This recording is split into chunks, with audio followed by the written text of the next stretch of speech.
Every month, money leaves your payslip before you ever see it and disappears into a pension you might not touch for decades. And in 2026, it is getting harder to trust the system. From April 2027, most unused pension pots will be pulled into inheritance tax calculations when someone dies. From April 2029, salary sacrifice becomes less generous for larger pension contributors. So should you still pay in? Why not take the cash, build an ISA, overpay the mortgage, or actually enjoy your money now? Because opting out does not just mean saving less. For a lot of workers, it means walking away from employer money and tax relief that can be worth hundreds of thousands of pounds over a lifetime. Today, we are doing the UK maths. When is a pension still the best place for your next pound, and when is it not? And there is one part of your pension almost nobody checks that can quietly decide whether your money is actually working for you. We will get to that near the end. Quick note before we start. This is educational information, not personal financial or tax advice. Pension, tax, and access rules can change, and your own situation matters. Meet Jordan. Jordan is 31, earns £38,000 a year, rents with a partner, wants to buy a first home, and pays 5% into a workplace pension because that was the default option when he started his job. Every month, Jordan sees money leave his payslip and thinks, would I be better off keeping this? He is not asking whether pensions are technically useful. He is asking whether having roughly another £130 a month today is worth more than a pension pot he cannot normally touch until his late 50s. And he is not alone. The worries people have about pensions are understandable. The money feels like it is being taken away now for a future that feels distant. A £100 increase in pension saving can feel like money you need for rent, food, childcare, debt repayments, or a house deposit.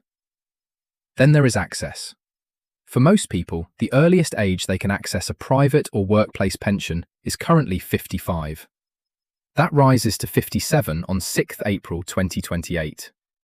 Some people have a protected pension age, and ill health rules can apply in certain circumstances. So for Jordan, that money is generally locked away for more than 25 years. Add in rule changes, stories about people dying before using their pension, concern about investment performance and fees, distrust of providers, and uncertainty around the state pension, and you can see why pensions are a scam spread so easily. Those worries are not stupid, but they are often used to justify a decision that costs people much more than they realise. Because before you opt out, there is one number on your payslip you need to understand. It is the closest thing most workers get to extra compensation built into their employment deal. The employer money test. Jordan is thinking about opting out to increase his take-home pay. But first, let's look at what he would actually give up. Employees are generally eligible for automatic enrolment if they are aged between 22 and state pension age and earn more than £10,000 a year. Under the current minimum rules, total workplace pension contributions are normally at least 8% of qualifying earnings, with the employer paying at least 3%. And this is important. That is normally based on qualifying earnings, not necessarily your whole salary. For 2026 to 27, the qualifying earnings band runs from £6,240 to £50,270. Jordan earns £38,000. His qualifying earnings are £38,000 minus £6,240 equals £31,760. At the legal minimum, 8% of £31,760 equals £2,540 and 80 pence. So roughly £2,541 a year goes into Jordan's pension. The employer's minimum 3% contribution is 3 of £31,760 equals £952 and 80 pence. So roughly £953 comes from the employer. Jordan's 5% contribution is 5% of £31,760 equals £1,588. If Jordan opts out, he does not merely keep his £1,588. He may also lose roughly £953 a year that would otherwise be paid into his pension through his employment package. That is not free money that appeared from nowhere. It is part of Jordan's overall compensation. But it does not normally get redirected into his bank account if he opts out. It simply stops being paid. That makes opting out a very different decision from the one Jordan thought he was making. Exact figures depend on whether your employer calculates contributions from qualifying earnings or full pensionable pay, whether it contributes more than the legal minimum, and the scheme's contribution method. But the principle is the same. Before you opt out, find out what your employer would stop contributing. For many people, the first pound of pension saving is the best pound they will ever invest, because it unlocks employer money. What £80 can really become? Now Jordan stays in. Good. But what actually happens to each pound he contributes? Here is the number most people never see. In a relief at source pension, a basic rate taxpayer can pay £80 from their bank account and have £100 invested in their pension. The pension provider claims the extra £20 from HMRC. So £80 from you equals £100 in your pension. And if Jordan's employer matches another £100 on top, his £80 can become £80 from Jordan equals £200 invested. That is why pension maths can be so powerful. Compare that with an ISA. To put £100 into an ISA, £100 leaves your bank account. To keep £100 in cash, £100 stays £100. The pension starts with a potential boost. The ISA starts with flexibility. For higher rate taxpayers, the pension maths can become even more attractive. A £100 gross contribution can ultimately cost less than £80 once additional higher rate tax relief is claimed. But that extra relief is not always automatic. Depending on how you contribute and your income tax position, you may need to claim it through self-assessment or by contacting HMRC. And your payslip may look different if your workplace scheme uses net pay or salary sacrifice rather than relief at source. The precise mechanism changes. The core point does not. Pensions can give you tax advantages that an ISA does not give you up front. That tax relief is not magic. When you draw pension income later, you will normally pay income tax on taxable withdrawals, beyond any tax-free element available under pension rules. But employer contributions and tax relief can still make pensions extremely difficult to beat for money you genuinely do not need until later life. Pension or ISA? So where should Jordan's next pound go? Pension or ISA? The honest answer is that it depends on the job that pound needs to do. A pension is not a worse ISA because you cannot access it. It is a different tool for a different job. A pension is built for retirement money. An ISA is built for flexibility. Your emergency fund should not be inside a pension. A house deposit you expect to need within the next 5 years should not be locked away until you are at least 57.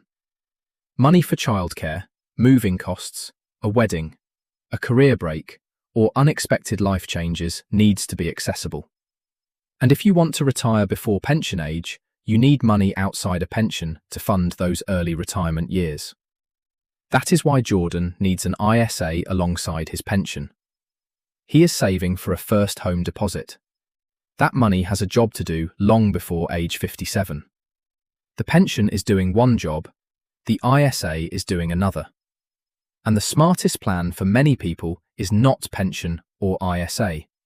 It is pension and ISA, used for different parts of life. The policy changes. Now let's deal with the rule changes people are worried about. First, inheritance tax. From 6th April 2027, most unused pension funds and pension death benefits will be brought into the value of an estate for inheritance tax purposes. That does not mean every inherited pension will face a 40% tax bill. Inheritance tax depends on the value of the whole estate, available allowances, who inherits, and the rules in force at the time. The standard nil rate band is £325,000. There can also be a residence nil rate band of up to £175,000 when a qualifying home passes to direct descendants, though it has conditions and can be tapered away for larger estates. Death in service benefits are excluded from this pension inheritance tax change. So what does the reform really change?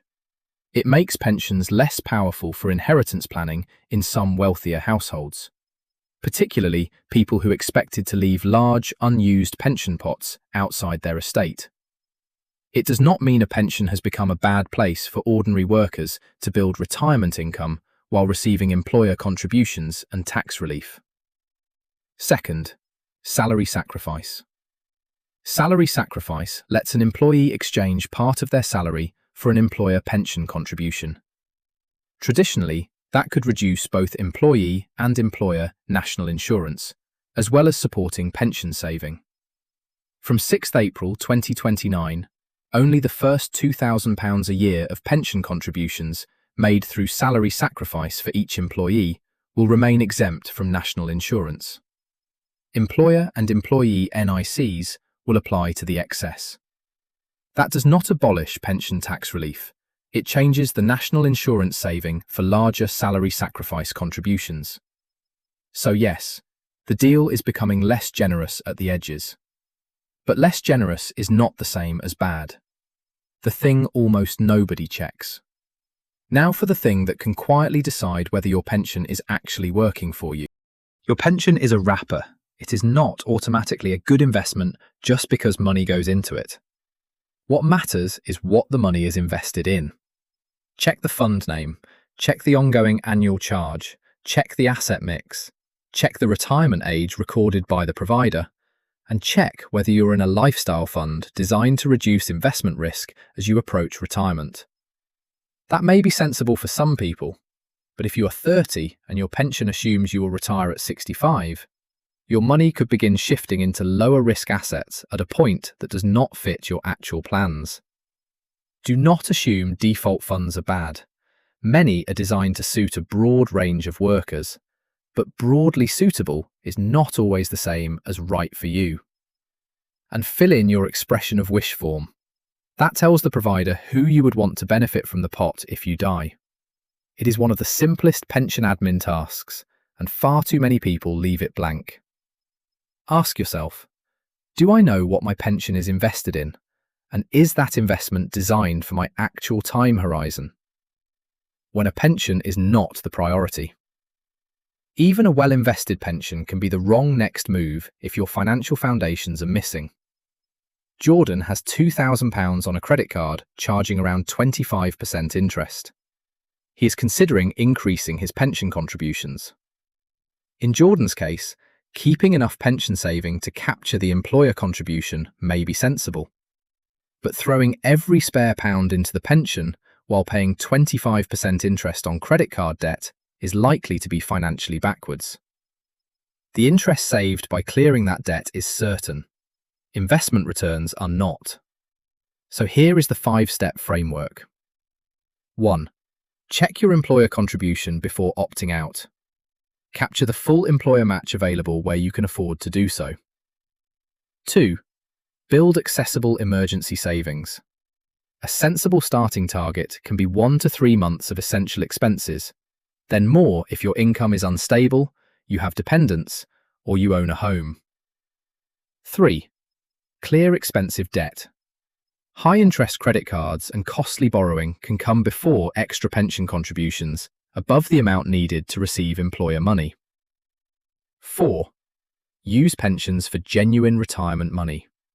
They are especially compelling when you receive employer contributions, higher rate tax relief, or salary sacrifice benefits, and you do not need the money before pension access age. 5. Use ISAs for flexibility. They can fund a deposit, a career break, early retirement years, or an unexpected life change. Jordan does not choose pension or ISA. He gives every pound a job. He keeps enough pension contribution to capture employer money. He clears the 25% credit card debt. He builds cash he can access. Then he uses his pension for later life and an ISA for the goals life may demand before then. That is the answer. A pension is still worth it, not because the rules are perfect, but because for the right money, at the right time, it is still one of the best deals on your payslip. If this helped, comment below. Are you currently paying into a pension, opting out, or deciding between a pension and an ISA? And what is the one thing stopping you from putting more into your pension? If you want the full pension versus ISA breakdown at different income levels, watch the next video. Before you go, remember, this is educational information, not personal financial or tax advice. Tax rules, pension rules, and access ages can change. For major decisions about your pension, consider speaking with a regulated financial advisor.